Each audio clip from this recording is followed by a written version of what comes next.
Hello and welcome to the Postage Stamp, where we travel the world while staying in a corner. This is an audio-only podcast where you can imagine what happens as we speak of mundane experiences from around the world. Listen to it as you do your chores or as you fall asleep. It is a chilly January evening and I am in Lucknow, India. I've just arrived in the afternoon, and after a hearty and heavy first meal of Lucknowi biryani and Chikankari mirch, I've decided it is time to explore some of the markets in the older part of the city.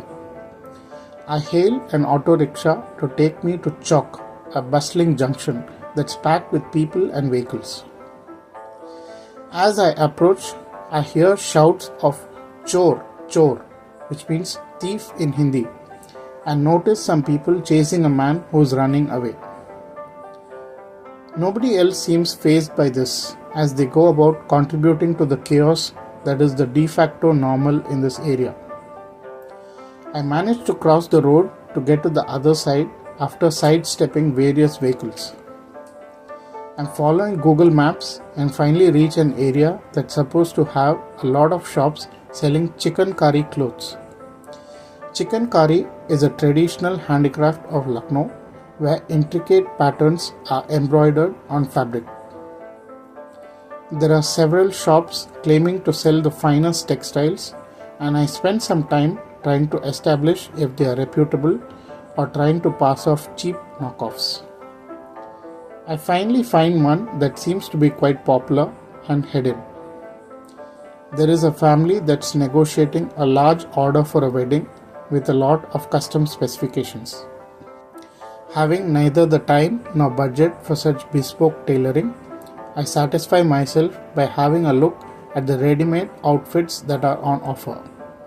After about half an hour, I've made my choices and I am mostly satisfied with them, and I am about to pay my bill, and there is some slight friction as the shopkeeper tries to convince me that he has replaced one of the pieces which didn't fit with a larger size, when it seems quite evident that he has just replaced the sizing label on the same piece. Having made my purchase, I step out into the traffic once again, and quite exhausted, I head for another Lucknowi specialty, kulfi. I order a half plate and I get a Malai flavored kulfi with some vermicelli on top.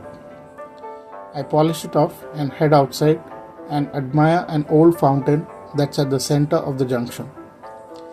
There are several roads heading off in different directions around it, and after some contemplation, I choose one of the roads at random. As I head into this road, more and more Chikankari stalls appear, these having different colors and designs from the ones I had seen on the other side of the junction. It is hard to resist the urge to shop again, and I enter a couple more shops. The colors are more sober but practical, and these seems to be ones which are more suited to regular wear, while the earlier ones seemed more grand for ceremonial wear. Naturally, these are cheaper as well.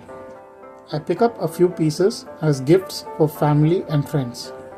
There's a bit of chatter during the packing and questions about where I am from and what's happening in the political landscape. I collect my bags and start walking further into this street, and I notice a pattern. The shops, which were all selling Chikankari, now suddenly give way to footwear, and almost all the shops are now selling shoes and chappals. I pass by them not having any plans to purchase. I reach what seems to be a restaurant with a very sooty name board that reads Rahim Hotel since 1890.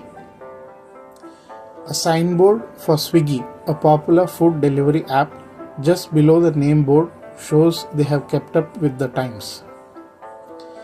I head inside and a dark stairway leads to a basement lit by tube lights.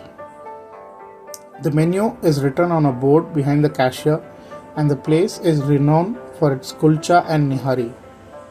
Kulcha is a type of bread and nihari is slow cooked meat and marrow. I ordered the special and it arrives in less than 30 seconds. The kulchas are churned out continuously to keep up with demand and are hot. The nihari has been stewing for several hours and is hot as well. A kulcha is a heavy bread by itself, and the way to eat it is to soak it in the nihari to soften it up and to eat it. The nihari is in itself a very rich gravy, and slow cooking the fat for several hours in the mixture of spices has rendered all the fat and has made it melt in the mouth. Unfortunately, in a moment of greed, I have ordered way too much, overestimating my hunger and underestimating the richness of the meal.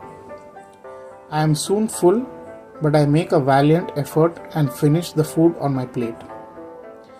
I step out and notice the original Tunde Kababi, another legendary Lucknowi restaurant famous for their melt-in-mouth kebabs.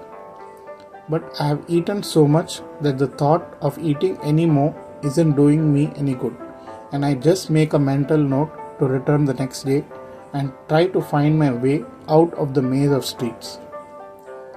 The time is about 8 p.m. now, and the crowd has thinned in the street where I am, and the night has become colder.